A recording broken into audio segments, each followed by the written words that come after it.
Now the series moves to the city of brotherly love, where the Fanatics are hungry for October baseball. The Phillies look to give their fans a feeling they haven't felt in over a decade. Game 3 of the NLDS, next. Look at this. Postseason baseball is back in Philadelphia. For the first time in 11 years, Citizens Bank Park plays home to the postseason. The Braves and the Phillies. Game 3 of the division series. After the team split the 2 games in Atlanta, the scene shifts to a raucous Philadelphia. We welcome you inside. Hope your weekend's off to a great start. With the Hall of Famer John Smoltz, I'm Joe Davis. What a scene this is. What a series this is turning into through a couple games. Incredible, right? 17 days on the road. September 25th, last time these city got to see their team. Well, they've been waiting a long time to see this team in the postseason. They're here, and what better place for them to get back home and hit. They love hitting here, and since Rob Thompson took over, look at the numbers offensively. Second in the very important categories. And you know who else likes to hit here? It's their first and second hitter who love hitting at home. But the big but is they've got to change the narrative. One for their last 34. If they're going to do it, why not do it here at home? 17 days on the road. They're hoping to put this crowd in a frenzy.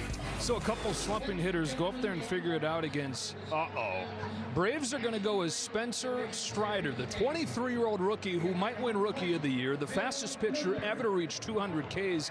He's been injured, so there was some question if he would make the roster. He did that. Then there was a question when he would start. It's here in Game 3. It is. I don't anticipate a long one, but he's been tough to hit. This has been a fantastic year. All he does is strike out about 33% of the batters he faces, and he's hard to get hits against. It is on the road. He is a flamethrower. You're going to see a lot of 100-mile-an-hour pitches. It's strength against strength, by the way.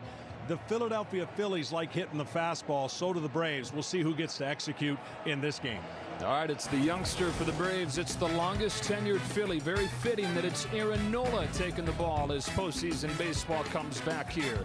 First time in 4,025 days, Philadelphia plays host to the playoffs.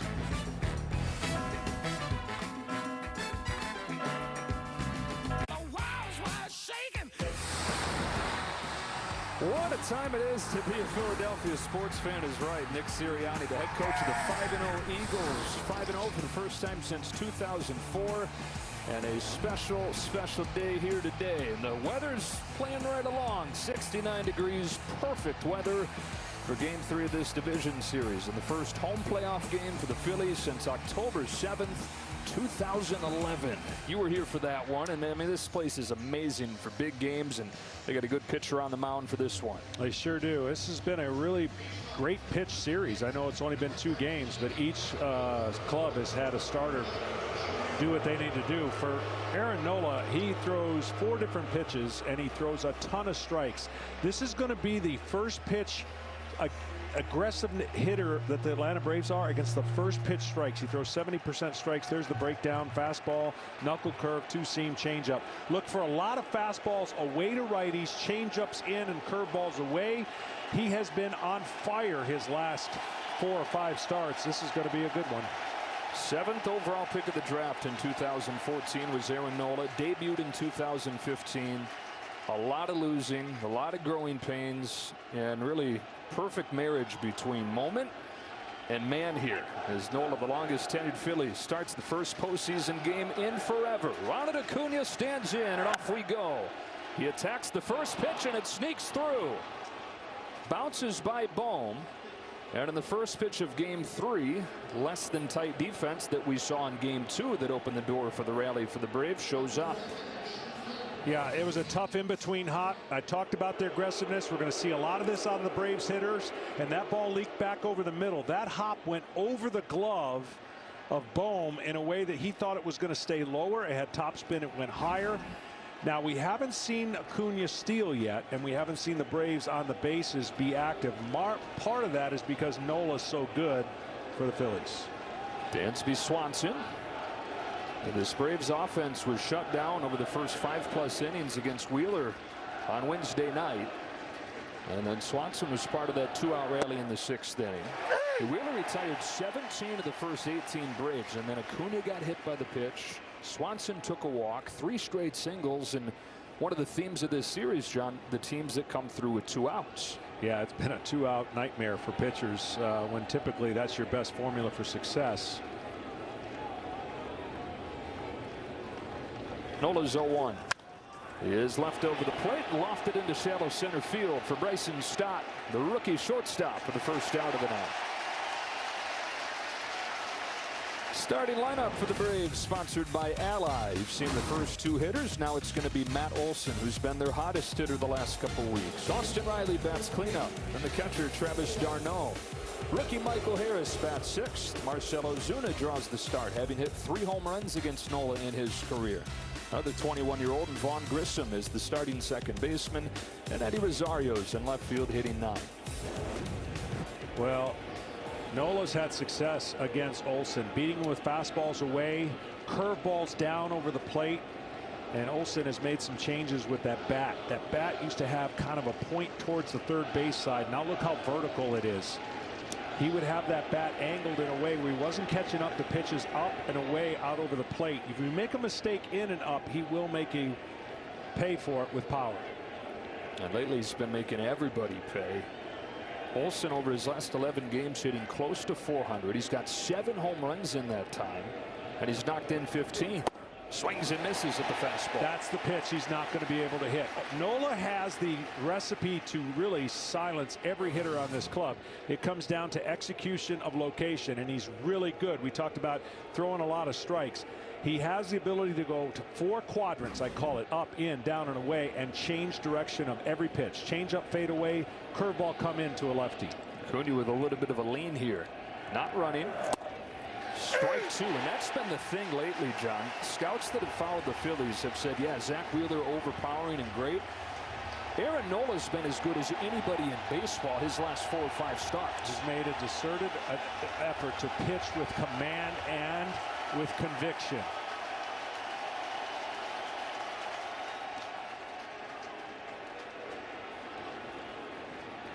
So 6 2/3 scoreless innings in his postseason debut last Saturday against the Cardinals, and now has put up zeros in 27 of his last 28 innings.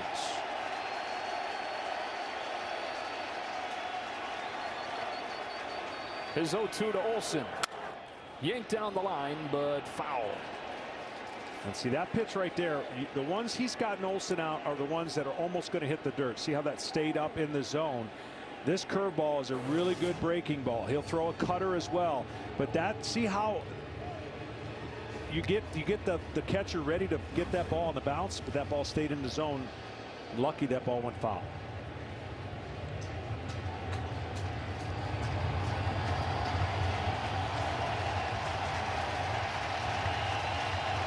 Olson had a 3-run home run in the first game of this series on Tuesday. And it started the scoring with what was ruled the base hit. Now the ball over at first base. Rhys Hoskins said after the game, "I've made the play before, I'll make it again." Just didn't this time. Olson got a hit and a run batted in out of it. On an 0-2. Watches a fastball miss high. The reason you have to be really good away to Olson, they got the big shift on him. If you're not, if it gets over the plate, he'll hit the ball the other way. It'll be an easy single. I mean, this is as good a shift and big a shift you'll see against a left-hander. 28-year-old in his first year in Atlanta leaves it upstairs again. 2-2.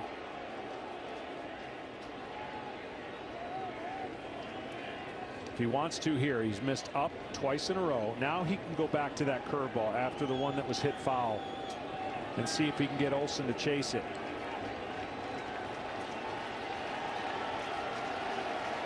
Acuna's at first, 1 gone. Yeah, Nola's 2-2 pitch is a fastball, but to the bottom of the zone and hit foul.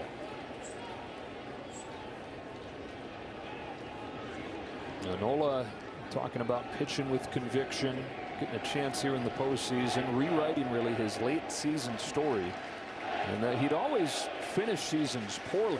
He took that personally, wanted to be part of this playoff push in a big way, and certainly has.